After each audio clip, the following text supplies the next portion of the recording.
Assalamualaikum, Mbah. Waalaikumsalam warahmatullahi wabarakatuh. Monggo pinangan. Nggih. Ngaturan do kelepatan. Nggih. Monggo. Pak suwi mboten sowan mriki. Nggih, nggih. Pripun Pak Wartosik? Nggih, sae niki. Alhamdulillah. Kula izin damel video griya niki nggih. Monggo, nggih. Niki. Niki ngeten niki jenenge sandingan tani cawisan. Oh, ngoten. Nggih. Lah jarene kok pusakane kathah ingkang pundi, Mbah? Kula badhe pengin semerep Perkawis pusaka menika.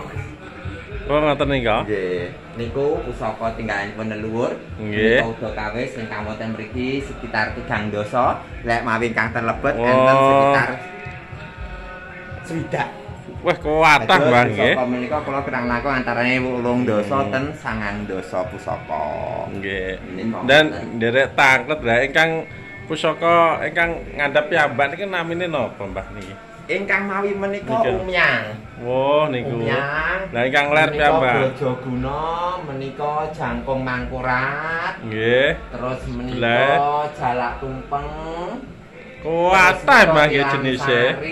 Nggih, sampun kena termasuk ngaten-ngaten menika. Mbah nuwun izin Mbah jenengan foto celake pusaka niku, Mbah. Waduh ngaten Nggih. nggih pun sewu. Pun ngoten mawon damel kenang-kenangan niki. Oh, nggih. Pun suwun nggih, Mbah nggih, raos e. Nembah nuwun.